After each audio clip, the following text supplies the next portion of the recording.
won't do it. I'd rather die. I do believe in God, and I fear to have him judge me if I do a thing like that. Well, he put us here. Maybe he did, as a test. To see what we do. See if we'd remain civilized. I don't think God cares whether we're civilized. Well, how the hell do you know? I've always thought God wants us to follow our hearts, use our reason, struggle to live. At any price? No. We shouldn't murder innocents to live. What about our innocence? אהבת עולם, בית ישראל, Amen. Shabbat Shalom. Welcome, Bruchim Abbaim. I'm Rabbi Paul, your virtual rabbi. You found Beit Virtuali, and let's stir up a little Torah together. And to that end, let's start today with survival. When we come up against an impossible choice, at least this one element seems to be obvious as the top priority, right up until the moment that it's not. Because life is complex, because if we are in a question of survival versus some other choice, we are probably already in a place unimaginable before we have reached this moment of dilemma. Even the halakhic concept of pikuach nefesh, the Jewish legal principle that the saving of a life stands at the top of the mitzvah prioritization pyramid, has exceptions. If you want that video, you have to leave the comments down below. But chas v'shalom, God forbid that any of us should ever find ourselves at the extremity of choices faced by the Uruguayan rugby team that was the subject of Pierce Paul Reed's 1974 book and Frank Marshall's 1993 movie, Alive. The choice of survival was anything but obvious, as survival meant contemplating survival on their dead and frozen friends and relatives. I would hazard a guess that anyone who smirks and claims that they know exactly what they would have done in an identical situation is the person that is least likely to emerge either alive or sane from that situation. We don't know. We can't know. Still, the fast traverse into theology of the survivors contemplating doing the unthinkable for the sake of survival is not surprising. Once again, the same clip. I won't do it. I'd rather die. I do believe in God, and I fear to have him judge me if I do a thing like that. Well, he put us here. Maybe he did, as a test. To see what we do. See if we'd remain civilized. I don't think God cares whether we're civilized. Well, how the hell do you know? I've always thought God wants us to follow our hearts, use our reason, struggle to live. At any price? No. We shouldn't murder innocents to live. What about our innocence? When faced with impossible choices, we look for guidance, and for most of history, for good or ill, whether we like it or not, whether we agree with the answers or not, whether the sources please us today or not. This guidance has come via religious authority or narrative. Perhaps in the present time this feels absurd because many of our choices in affluent lands do not have quite the existential impact of the one in Alive. Their choice is horrifying, but representative of the sorts of cruelty that we know from archaeology has existed for all of human existence, a sort of brutality for which we are no longer calibrated. That is a cause for gratitude, a moment of pause, a deep breath. It's also cause to have a moment of reflection humble enough to contemplate that if we still look in our most desperate moments for some sort of divine guidance, how much more so those that came before us, whose best day of existence probably would rank with our worst. Today our dialogue might sound more like, my life has started going suddenly horribly wrong. Yet I've worked so hard on my spiritual practice. Guidance from the universe should be clear. So that means that if things are going horribly wrong, that my guidance is that I have to get out of the situation. Whew, okay, got it. Or wait, what if the guidance means that I need to overcome this situation?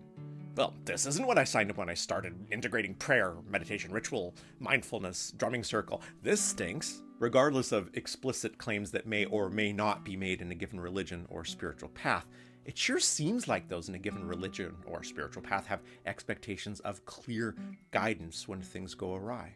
Oh, you completely secular folks out there, before you tune out, you have the same expectations, but a different vocabulary will be used. I should be able to rationally reason this out. Notice the should there. Or perhaps it will be more social. I've developed a trusted friend group. Surely they will have the clear guidance after I ask everyone what I should do. Notice the words surely and clear. Of course, the second we discover that rationality might not set a well-lit signpost at the road's fork, and that of our 6 closest friends and confidants, 2 are sure of the path to the left, 2 are just as sure of the path to the right, and 2 pat us lovingly on the shoulder and assure us that we'll figure it out. In this case, the frustration is not different than the absent literal voice of God from the heavens.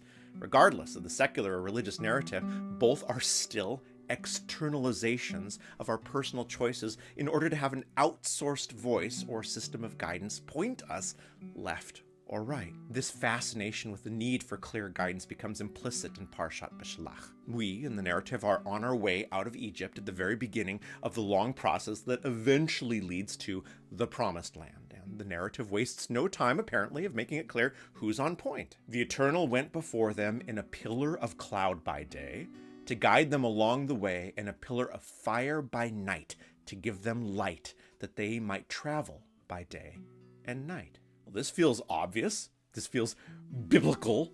Nothing to see here. Move on. Bearded dude in the sky uses a literal hand to scoop us out of a bad situation, protect us, harm our enemy, and then make sure we turn right when we're not supposed to turn left, except it isn't obvious, and there is a ton to unpack, but only if we are willing to take a second to look in the mirror and be honest about our expectations when it comes to hard decisions and external guidance. The first illusion to shatter is the desirability of choice.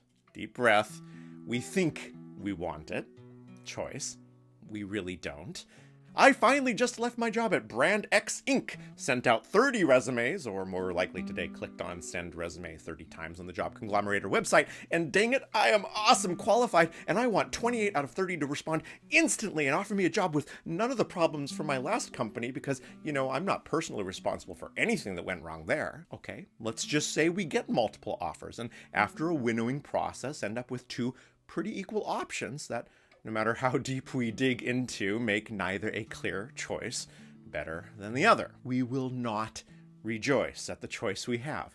We will feel anxiety. We will call our closest friends and advisors, and if we do not get clear advice from them, we'll get annoyed with them. If on some spiritual path with a defined narrative regarding what divine guidance looks like or sounds like, we will pray or meditate, fully expecting the fleece to be moist or dry, whatever we have demanded of the sky. We might even do the same as the secular path folks, but the person we ask is then the priest, rabbi, minister, imam, shaman. When they say correctly, it's your decision, it's already inside of you, then we will get annoyed with them and God. We don't want choice. We want the illusion of choice with the clear winner, nudge, nudge, wink, wink, apparent and having been gleaming on the silver platter the whole time. A true equal choice makes us crazy. Anything else, and we demand guidance. That's where the day and night respective pillars of clouds and fire come in. The first problem with using this dramatic biblical image is how literal it is emblazoned in our minds. We read pillar of cloud and pillar of fire, and with the help of movies see just that.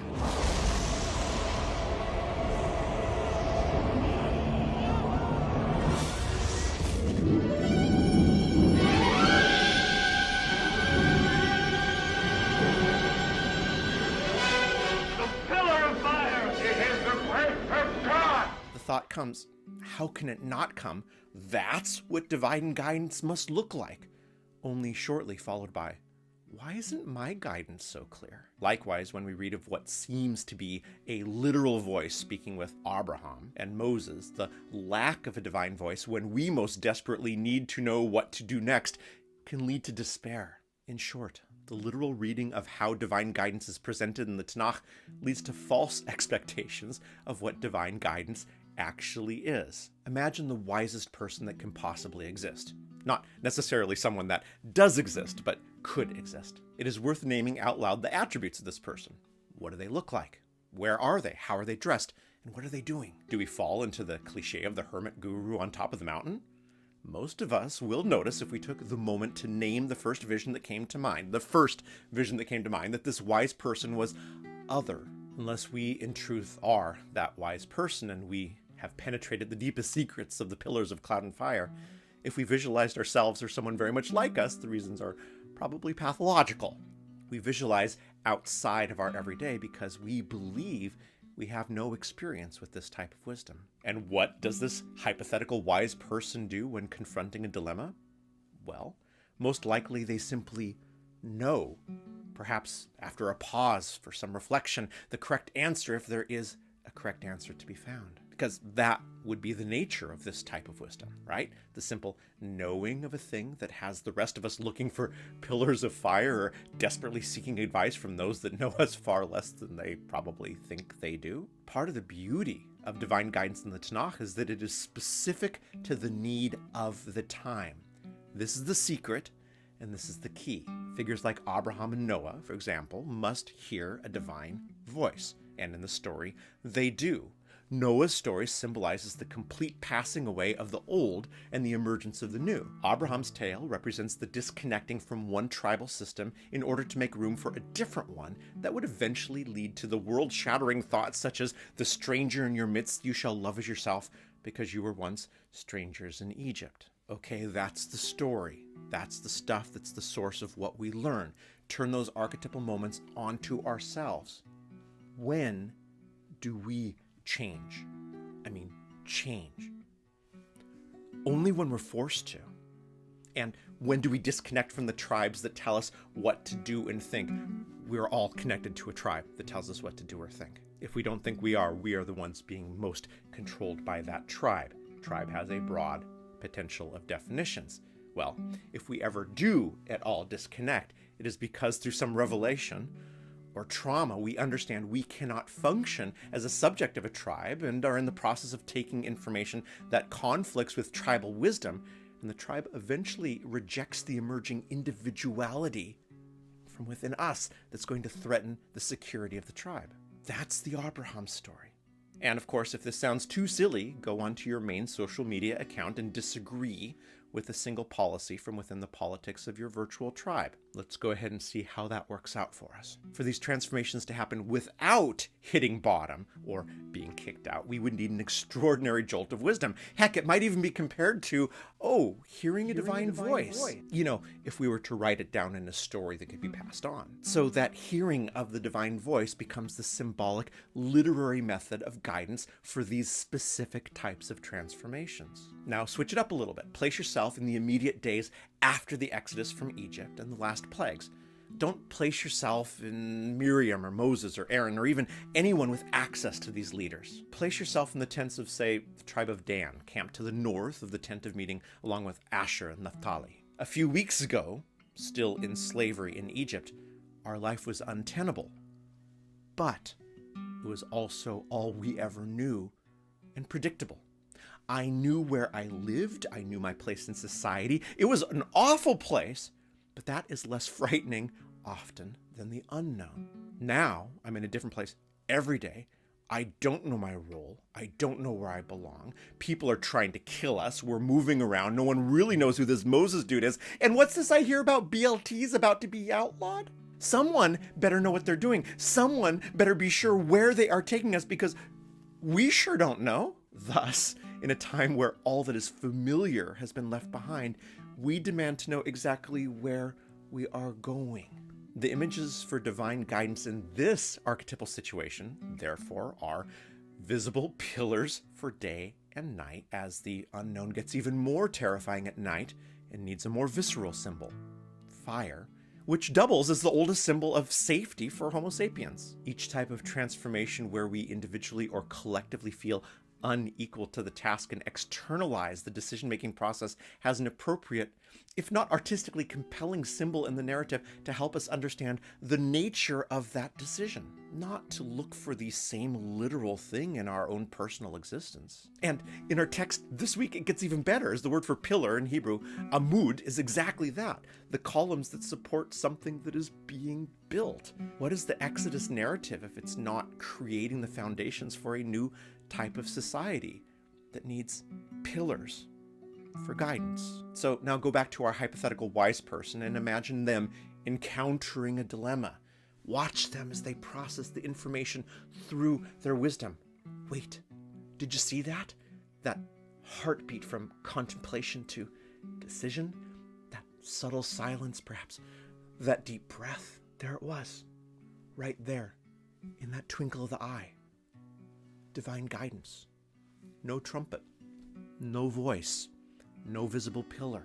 But I can't see, hear, touch, smell, or taste that. How do I know that was divine inspiration and not just my inner voice or my ego? Why do they have to be different? If the eternal has no human attributes nor anything that can be compared to a human, what do you think was actually happening in the tent of meeting when Moses spoke with the eternal? The only problem is you can't write that. You certainly can't dance to it. So to pass forward the archetypal situation so that we, future generations of inheritors of these symbols, can elevate ourselves and others through our own personal encounter with the eternal, we get artistic and dramatic. For good pedagogy, the silent contemplation and innate wisdom of a Moses that cannot be easily described gets packaged in the dramatic narrative of a divine voice and a pillar of fire. Doesn't mean it's not true. It just means it's not literal. Neither the voice nor the pillar was supposed to be the end of the story or the full expectation. They're supposed to be the pointers to the underlying truths that set us up to eventually be that hypothetical wise person. The obvious iterative question for this moment in the Torah is twofold. First, what decisions in my life am I currently externalizing? That is, expecting a clear sign or demanding of others that they give me the wisdom I am afraid to demand of myself. Second, what guidance would actually be adequate? If I'm expecting a divine sign, exactly what do I mean by that, and where did that expectation come from? If I'm expecting clear guidance from friends and advisors, what would constitute clear guidance, and why have I outsourced this particular quandary? Why am I incapable of sitting in that same deep meditation and contemplation? None of this is meant to discourage us from speaking with and even asking advice from others. That is partially how we gain wisdom. If we're in a partnership and we do not ask guidance in such matters from those closest to us, then either the decision that needs to be made is one we have to hide from our partners, meaning we already know the answer, or instead of external guidance, we need to focus on developing our partnerships into ones where we can talk with them, which is also a pathway to wisdom. There's no other option if we want this relationship to last, let alone be satisfying, let alone to help us make decisions. All this is meant to point us to the simplest of truths. We demand external guidance because if we make the decision ourselves, then we are responsible for the outcome. If a divine voice tells me to do job A instead of job B, and I'm just as miserable as I was before at Brand X Inc., then it's God's fault. I have done nothing wrong. And if my best buddy says, take job B, mate, I am sorely disappointed at the outcome, then best buddy is at fault, and I know to never ask them for anything important again. Sheesh. The Torah is ultimately moving us into the dual understanding that wisdom is not binary, and that sometimes there is not a right decision. We gain wisdom by learning, making choices, and living with them. And if that doesn't sound sexy, it's because we are taught that through much more dramatic images. The Tanakh, by the way, reread it, is exactly about that. Gaining wisdom, making choices, and living with them. Then we must come to terms with the fact that some decisions are nothing more than a coin toss. Sometimes there is no way to know, and sometimes there is no better choice. The explicit ethics of the Torah are not about how to get guidance, but how to build an ethical decision-making framework and then to act after a decision has been made. The pillar of cloud moving to the left is meaningless compared to the decisions made after the path was chosen, as the decisions made after that turn included Sinai, collectively binding ourselves to the best law we had come up with at that time to elevate each other in the best way possible given what we knew at that time. Torah spends very little time on the pillars and much more time on law, and yet somehow we get stuck in the need to see the pillars or hear the divine voice ourselves. On the doomed Uruguayan airplane, divine guidance led some to surviving. Yet, as we know from many of the survivors, that living included constantly being haunted by the method of survival. For some, the divine voice told them not to compromise a moral principle. The lack of clarity and consistency for them does not point to the frivolity of religious traditions any more than the lack of consistent advice across friends calls into question the utility of friendship. The message of Torah is always pushing us to make the decision that elevates, which is determined through the tools that come from lifelong gaining of knowledge and wisdom. Then if lacking the knowledge and wisdom of which way leads to elevation, or if none is apparent, just make the darn decision and justify it through how we act after the decision without needing to blame anyone else. Ultimately, There's nothing at all wrong with wishing for divine guidance. It's simply that we need to completely rewire what we think divine guidance is. Shabbat Shalom. We'll see you next time.